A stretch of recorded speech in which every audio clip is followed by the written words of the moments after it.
Same here, Megan. Joining me now with more, Dana Loesch, author of Hands Off My Gun, and author of the new book, Flyover Nation. Also, Nomiki Konst, a Bernie Sanders supporter and host of The Filter on Sirius XM Progress. Good to see you both. Nice to see you. Thanks, Megan. So, I mean, Dana, you're probably thinking, yes, I'm used to this. I mean, it's not, like the mainstream media, they are not fans of the Second Amendment. Am I wrong? Yeah, no, you're not at all, Megan. It's not just that they're not fans of the Second Amendment. It's just that they have most of them have no idea what they're talking about.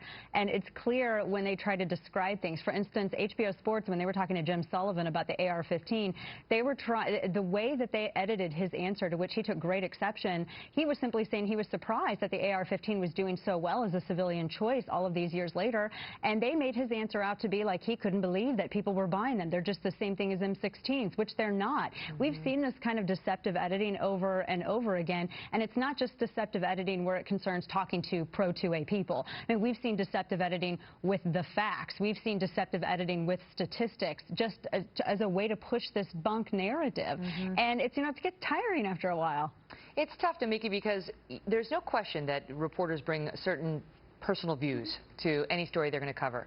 But when you have sort of most of them walking in lockstep on an issue like gun control, don't you see how bias can seep in here and there in a way that would be very frustrating to Second Amendment advocates?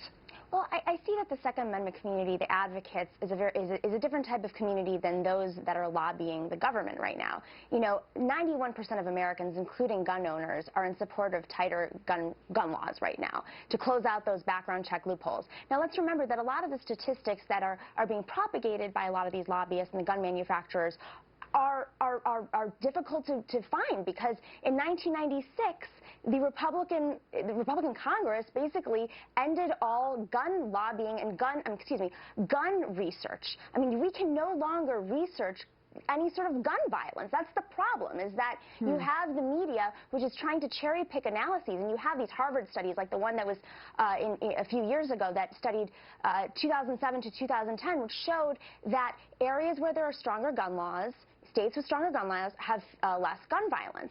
And that's well, it is true. You can look it up. It's a Harvard study. I wrote a book on it. It's not. I understand you wrote a book on it. And you also there's a lot of stuff. Megan, this is exactly, her answer is exactly what we're talking about.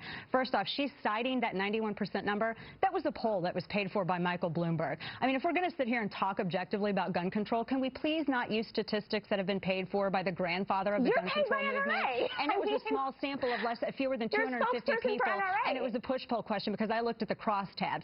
Furthermore, a report that the President commissioned, Megan, in 2013, there was a report that he did with the CDC which showed defensive gun use is used 500,000 to 3.3 million instances a year.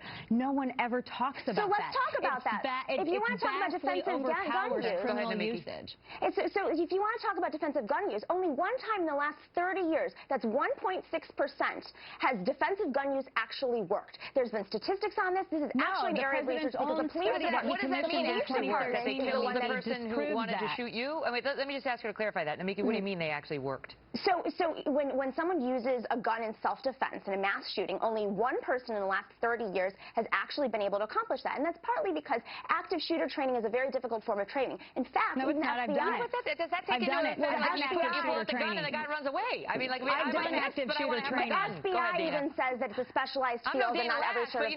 No, Nomiki, no, I've done active shooter training. I've done all of that stuff. That's great, Dana. That's your anecdote. That's not science. The FBI says otherwise. 3.3 million instances of DGU a year. We have the highest rate of gun violence and gun murders in any civilized country. Don't talk over each other. We got to go. We literally got to go. Dana, quick last word.